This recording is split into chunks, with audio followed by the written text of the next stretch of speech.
Coach, thanks for coming by. Good to be here again. What was the mood like going into this game? Did it feel like it was a must-win game? You got the win, but what was the mood beforehand? Just anxious to play. Again, I guess we're probably a little bit upset at the way we've been playing. Great to go play another football game and try to get things going on the right track. I'm really excited about how our players played. Probably played our best football game overall when you talk about the offense, defense, and special teams.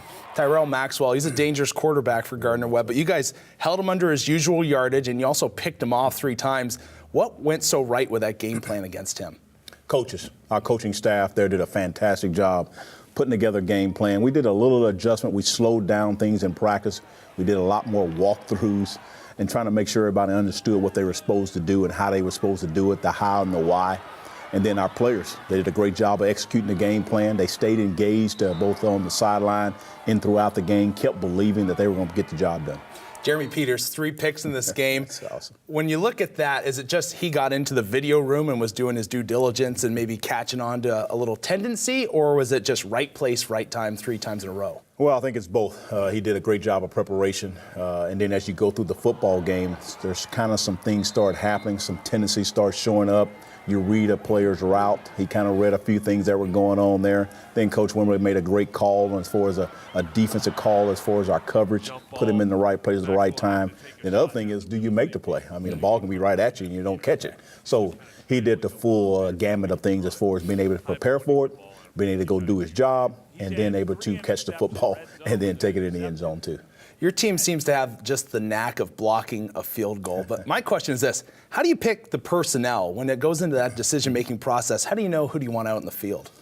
Well, I say originally as far as the field goal block, it's mainly going to be your original defensive unit. You know, there might be 1 or 2 spots where you place people in certain areas where you say they may be advantageous for us to be able to get in, get penetration, get somebody that's a pretty good jumper, vertical jump. So you do go all those things into mind. But Devontae Brown just did a great job there getting, we call it getting skinny as far as turning his self to the side, and then he increased the gap right there.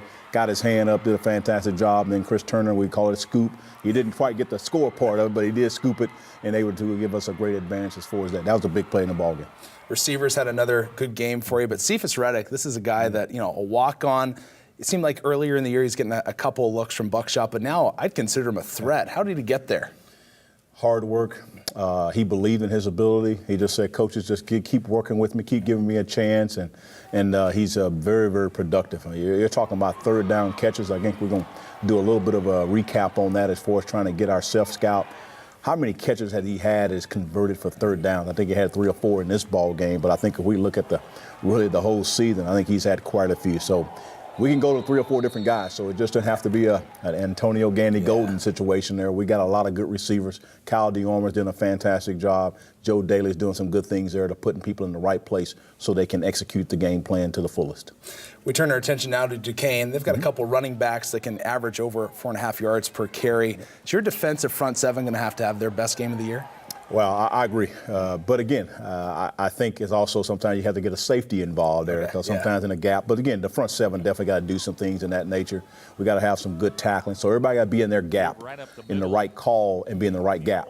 And then the safeties have to also be in their gap. Some people may not include that the safeties, sometimes they have a run responsibility, and sometimes it is inside the box. It is what we call the center, the guard gap, could be the guard to the tackle gap area. He has to be in that area to make that tackle. So again, we got to protect our gaps and tackle well. You win the turnover battle against Gardner-Webb. Big reason you got the win. But then you come into this game, this is a team that doesn't allow many sacks, and they're pretty good at intercepting the ball. Is that a daunting task for your group, and how do you go about winning that turnover battle? Well, we got to stay disciplined like we were in this last ball game there as far as our defensive side of the ball that we've already talked about. They got to do their job to the best of their ability. Offensively, the one area I think we want to improve on is penalties. We seem like every now and then we get into our own self just kind of hurting ourselves where we get a 2nd and 15, a 2nd and 20, or it's 1st and 20 because we jumped off sides or we had maybe an unnecessary penalty as far as a holding and so on and so forth. So I think if we prevent ourselves from putting ourselves in a uphill battle, then I think we have a great chance to be successful. They're a good football team. We're playing better football right now, so hopefully we can play our best football here this weekend in front of our great fans. Coach, good talking to you. Thank you, and to God be the glory.